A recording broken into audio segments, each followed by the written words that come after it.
Here we go. Hey, James Caan. There he is. Caan. Hello, sir. 5 degrees out.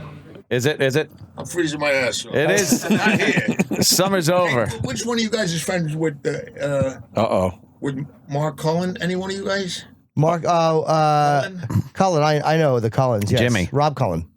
Yeah, Rob. Yeah, Jimmy his brother. knows him, yeah. What do you think I said to start with? Mark. Did you say Mark or his brother? The Cullen I'll brother. see you guys. Rob.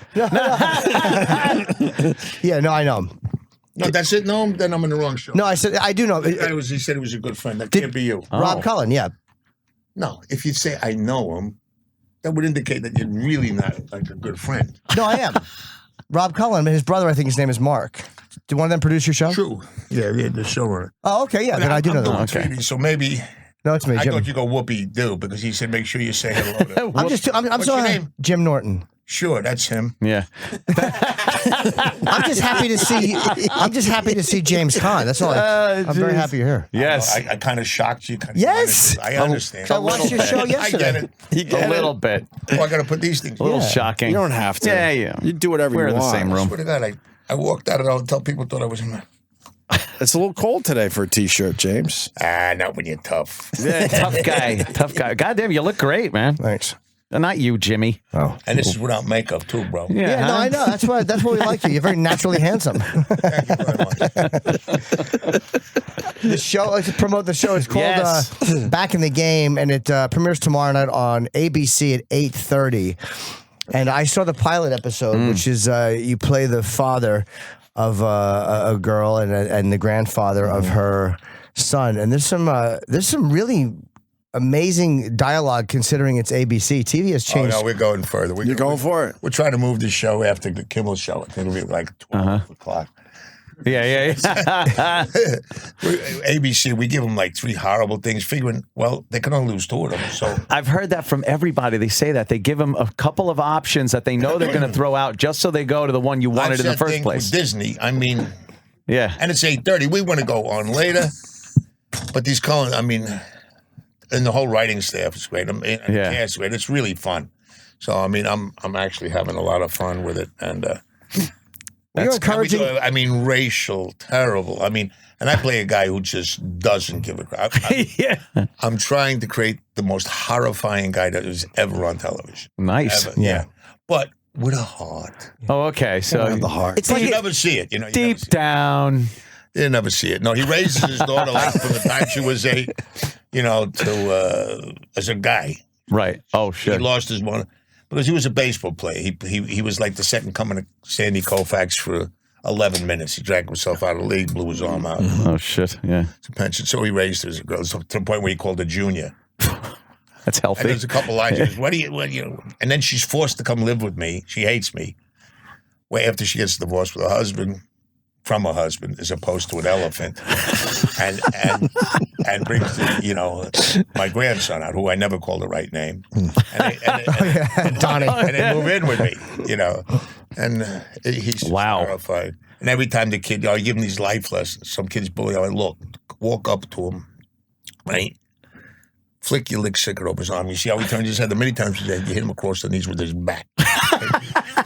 The kid is great. He goes, I'm not hitting a kid, and I don't smoke. He goes, it's just insane. That sounds like advice my dad gave my me. favorite line, she comes up, she goes, I'm asking her, what are you talking? Bring me up like a guy. You bringing me up like a guy. I said, what are you talking? She says, well, when I got my first period, you told me to walk it off. Yeah, well, there was no internet then. I know. So it's pretty. The language is amazing on this. The things they say, I'm like, I forgot it was ABC. It feels more like an AMC show or something. It doesn't feel like network television. But you know what? Some people who complain say, geez, you got kids on the show. It's not about baseball. Baseball is like 20% of, but it's sort of like the social club where you meet everybody, Yeah. Yeah, Parents, the parents are, and we got kids that are amazing, not actors, other than Griffin, and Michael, they're real kids. I mean, and they haven't got 1 ounce, not one gene of athleticism in them. Not one. So they'll never win a game. If the show goes 20 years, they will not win a game. So where'd you Maybe get a run or two. where'd you get the kids from? Because it's They interviewed thousands, and they just took real kids. because you're hitting on something. It takes me out of so many movies now and TV shows because these kids were brought up in acting, and you could precious. tell. Yeah. but you could tell there's something that Just they're say you wanna missing. slap them in the mouth. Yes, because you could tell they're just acting. I know. My it kid doesn't is- feel he's real. The best kid ever. He brings me a shirt like one day because it's just no beer, no dad. You know, he's just like, I just drink beer all the time, call him the wrong name. I mean, but there's things we make up. Like he comes in, he has to be like he's in love with this girl. That's why he wants to play baseball. Because He's trying to get laid. no, because he loves this girl and she likes ball players. So that's that whole thing that comes one day and he asks about, this is one of the shows about sex stuff and girls. I go, don't go talk to your mother, you know. Kershaw's pitching, you know, leave me alone. So he says, I can't talk to her, blah, blah, blah, blah. So now he convinces me. And the first thing I say is, look, with one hand, you got to learn to do this. You come around, you have to unhook the bra with one hand. And he goes, why would I do that? They wrote a line saying, where the boobies live. Not funny. Yeah. And I said, let's start again. Okay. And then the next thing you come back to the conversation. Now when the candles are lit and the room smells nice, you got the, you know, da da da da da. They even had some lines that it's not going to work. Buy your nails. I mean, stop. yeah. Crazy. So, so then I say to him, then you put in a little Sinatra or Barry White. He goes, who's Barry White? Okay, that's it. Come on. And I take him to a massage parlor. I mean, but it's a nice thing, the girl. But it's insane, and it's really funny. There's a funny scene where staff is. that's where the girl's getting picked on that the kid likes. So the bully, the kid faces the bully and kisses him on the mouth. It's like a really weird moment where the kid kisses another boy on the mouth to stop him from picking on another girl. I'm like, they're getting fucking ballsy on television. Yeah. No, but his line is he says to the girl, he says, "Don't worry, he'll be afraid of me from now on." He'll be afraid. Yeah. No shit. They're going for it. Like Yeah, James they really said. are. But we have jokes like, I mean, there's this one show. I mean, I saw it the other day. It was, I mean, hysterical. I couldn't laugh. Everybody was laughing, so you'd miss the punchline.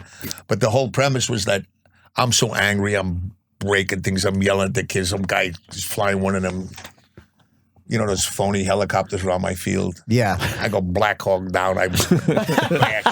I'm insane. So they're going, what the hell is he so mad about? And the kids was, you know, you need some of that good stuff. Maybe he needs the good stuff.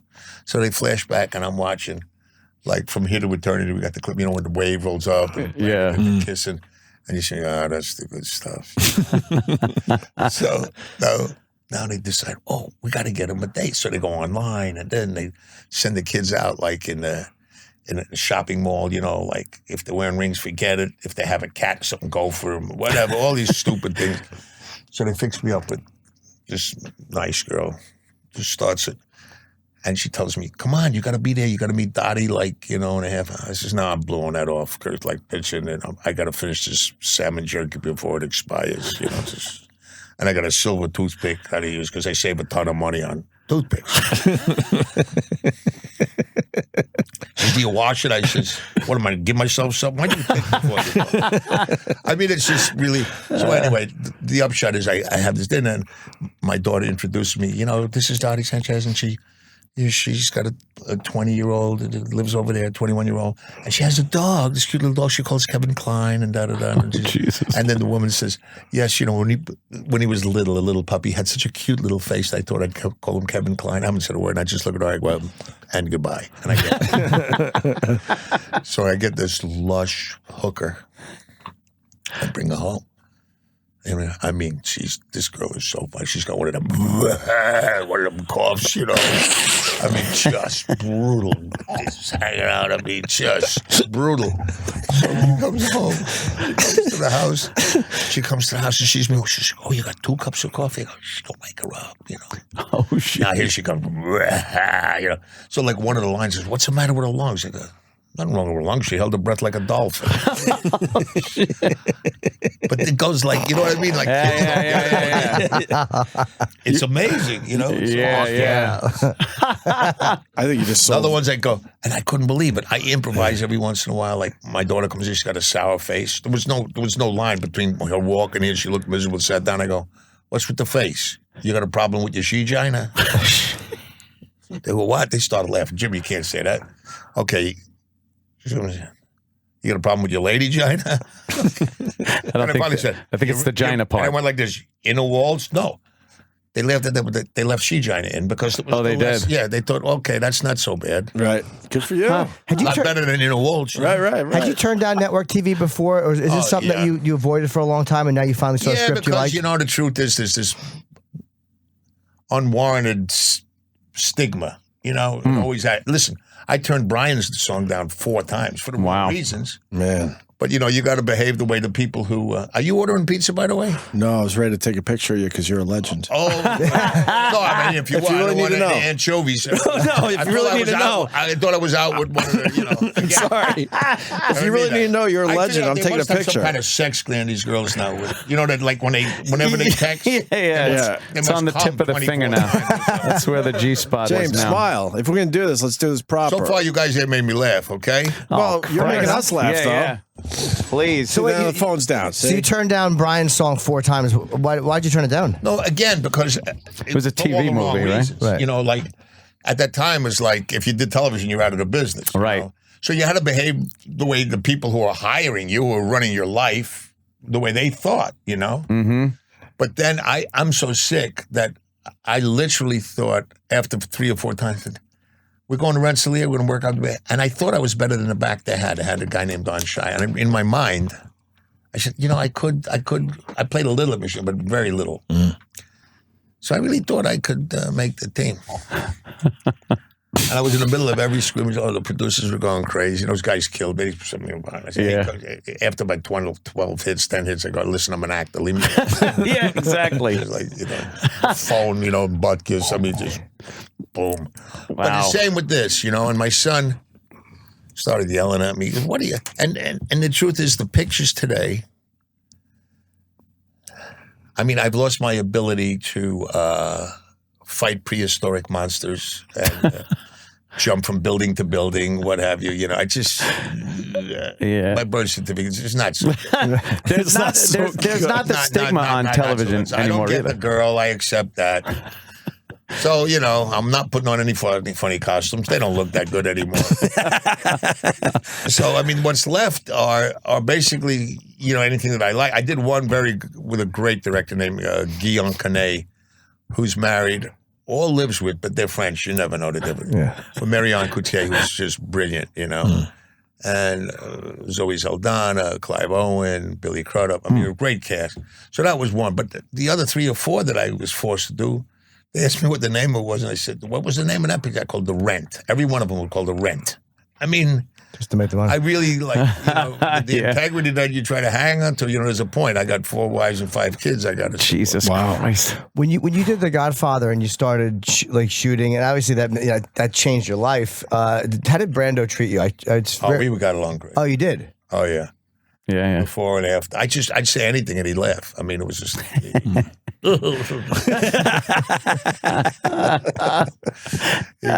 Shit. He was the best. Was that the part you initially read for, or no?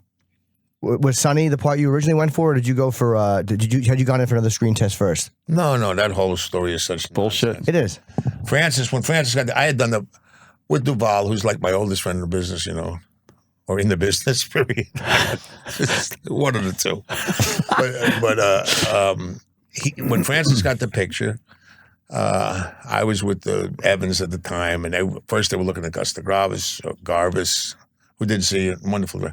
But Francis was so perfect because he's a Mediterranean Italian. He ain't a Brooklyn Italian, you know? So if you look at the picture, I think the success of the picture had to do with, you condoned everything because it was for the sake of family. You know, people would say, was that a real horse's head? That's all I cared about. People got their heads carved. But it's true, you know. Yeah. But you know, if you did it for my sister, I did it for your brother, you did it. So, and that's what made it, I think. And he was like, you know, music and art. And Anyway, this first cast immediately was Bobby and Al, who we didn't know at the time. Mm-hmm. Myself and Brando. So the geniuses will now take all the credit. Say, if you mention Brando's name again, you're fired. You can't mention him. And then Al, Al was wonderful, but I don't know. He was sort of shy. I don't know what it was. So he wasn't shining on these. We went up to Zoetrope, and for about the price of 4 corned beef sandwiches, we did these tests on 16 millimeter.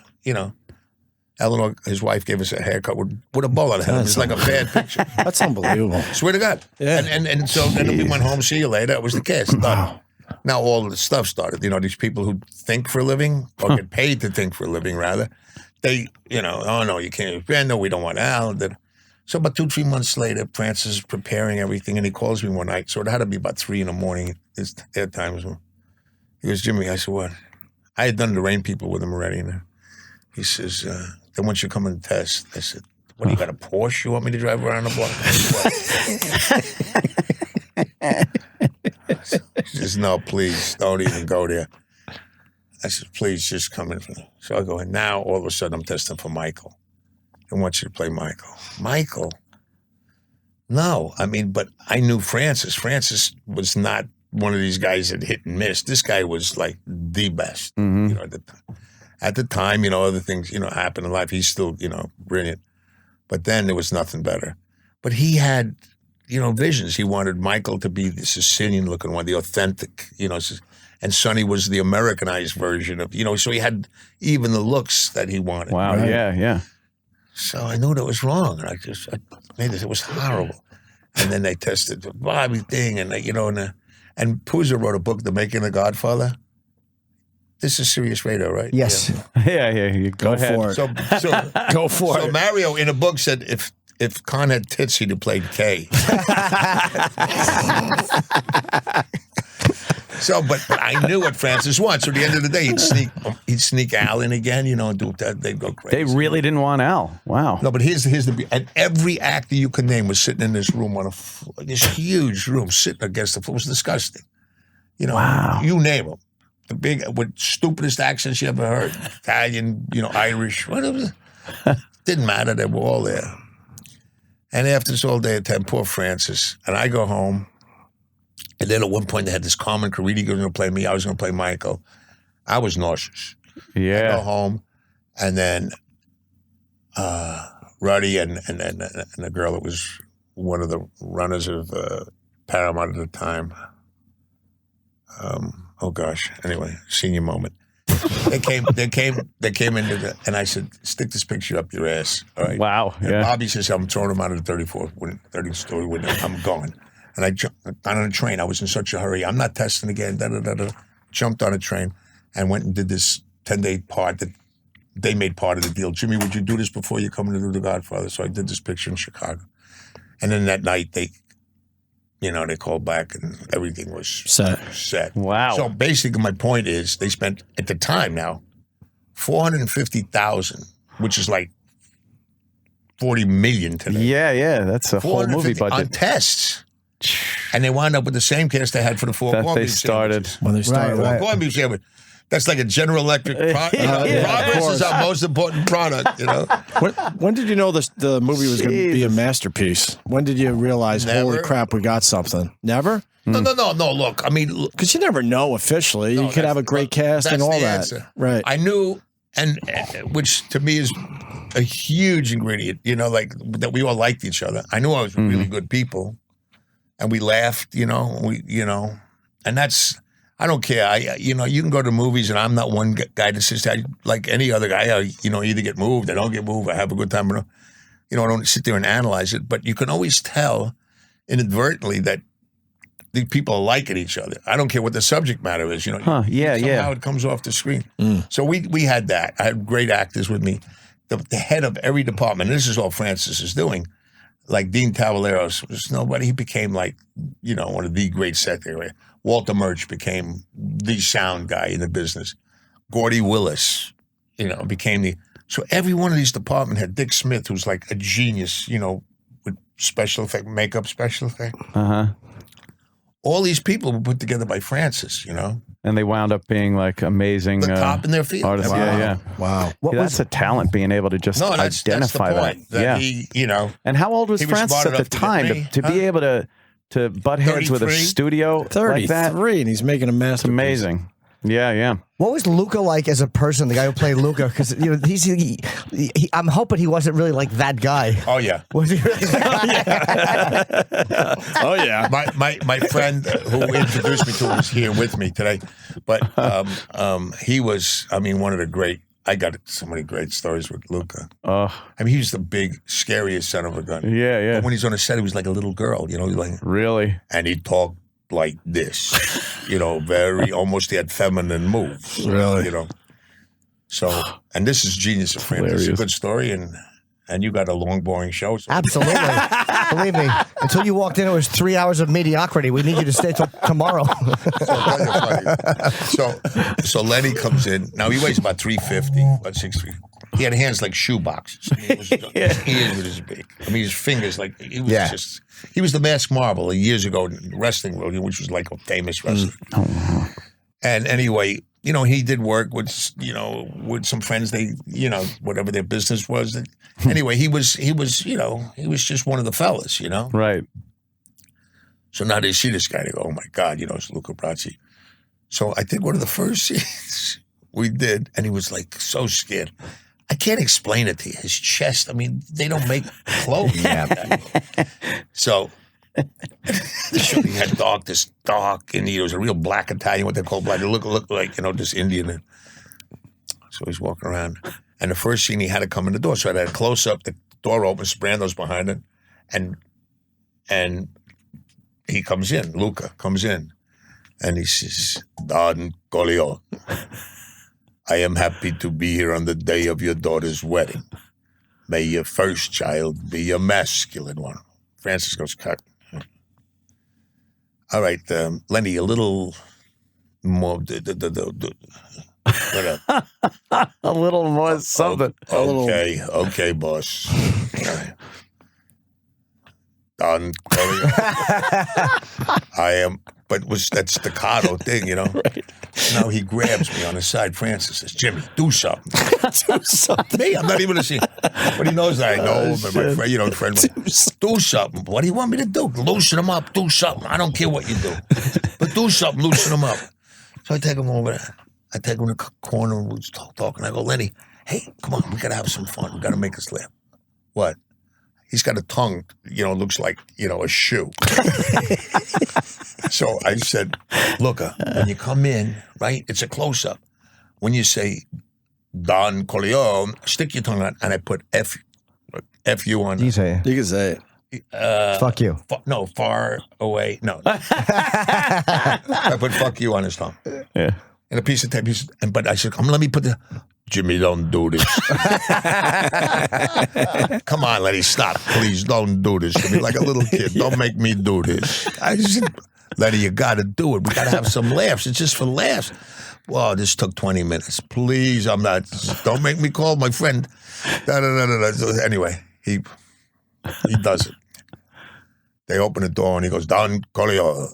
Well, everybody laughed. Brando laughed. Everybody laughed. So Lenny felt pretty good. Okay, let's do it again, right? Don. Nothing changed. But Brando was so funny when he answered me and went, "Luca," and had a "fuck you" too. But I'll tell you the genius of Francis. This is really genius. That was shot. The interior of that was shot 3 weeks before we did the outside, the scene that preceded it. You know, the wedding? Mm-hmm. And all of a sudden, it was never in the script. He's got Luca in the corner, if you remember, rehearsing. Yeah. Yeah. What was perfect, you know? Yeah. It's like, To make that "Don stuff. Corleone, I am honored to be." So he had to add that. Now Obviously. it just He put that in, and it was great. So it was So, you like, know, now it was a justifies rehearsed how he speech. sounded. Yeah, it was a rehearsed in the speech room, that he rehearsed. was nervous, you know. And That's perfect. That's a great story. That's amazing. And the kids ran in and he just left it, right? Wasn't that an accident when the 3 children ran in during Luca talking to him? Yeah, I heard that the kids just kind of ran in and he left that in. I don't know. We left, we did a lot of hilarious stuff, accidents. That was hilarious because he practiced so much, and then the kids screw it all up for him. On your daughter's wedding, for your daughter's wedding. He fucking stumbled. No, but that was all perfect. Oh, but it all great. became perfect because you see him studying. Of course. Like, it brings it together. That's right. It's brilliant. Yeah, he really was. He did not give a smooth delivery. Looking down at the paper, he had one thing to say. He's going to look at the paper. Just a killer. That's what he was supposed to be. He was a piece of work. Yeah. He was in The Jerk with Steve Martin. He played... I think he played Iron Balls McGinty. Steve Martin kicks him in the balls, and he's got a fucking metal balls, and Steve Martin hurts his foot. They were all such iconic characters that everybody from The Godfather, when you saw them after that, you'd know, that's the guy from The Godfather. Right. Lenny was, off camera. I told a story last night. It's one of my favorite. We were all, a bunch of us, from... the city pals, all my good friends. And we decided to go with one of my friends who liked to, throw parties and this and that. Benny Goodman was playing in the Rainbow Grill, right? The whole band. And that's a small place. So you can imagine what the tariff was. It was like stupid.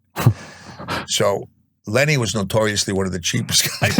He never had more than $20 in his pocket. I saw somebody give him $10,000. He'd send $980 home to his wife, right? So he only had $20.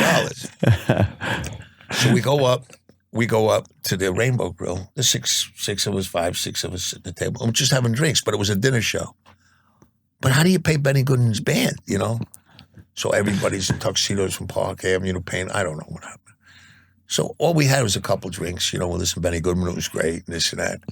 And my friend, who always grabs the bill, you can't get the bill, he grabs the bill, he says, give me the bill, and he grabs the bill, and he never says anything, but this was so ridiculous.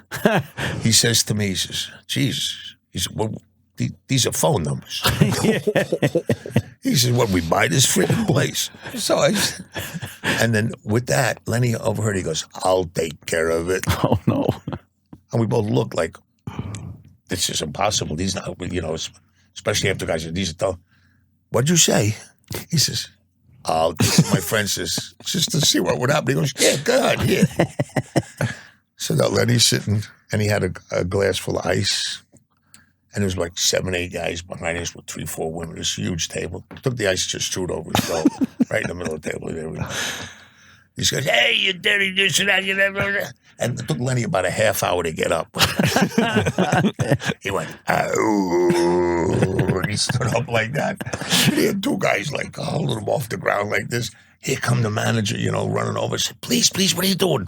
And then he says, whispers to him, you want this to happen every Saturday night? Give me the bill. He comes back and he says, come on, I took care of it. Wow, what a great story. Fucking horrified people in real life. It's the real deal. No, he was funny. He was a good guy. We're being told you got to go. You got a lot of You're press. a busy man. We could talk to you all day. Busy man today? I'd like to sit here. Yeah, right? Really? The rest of the crap ain't that interesting. Who wouldn't? I'm really comfortable. Fucking great, man. The show is, and I saw the pilot. It was very funny, and the dialogue. It's very hard to believe that it's actually on network TV. It's really, again, it's really good to hear that they're going for it. I'm not surprised the Caan brothers are involved with this. I did not know they were until James came in. No, but Rob, there are saner people locked up than I know. this guy. I know. He's just man, and the staff is great. Maggie and my cast is just unbelievable. Ben and the kid and the girl that plays Lulu is unbelievable. So it's really nice. The kids are great. And I like getting up in the morning, and that's worth a lot of money. Yeah, and I'll just say unlike you guys who sit together every day. Just miserable. The show opens with you bashing a car window with a baseball bat. No, it opens. Oh, they do the freeze throw. Yeah. That's how the show opens, and it's just a very interesting opening to a sitcom. Shit. And it's called Back in the Game, and it's fucking James Caan. It's great. And again, the Caan brothers, very fucking funny guys. So I'm very happy they're involved. Mark's married, so he's got to be. He is more executive or tries to control it. And when we first got together, and they wrote it for me, they said, right.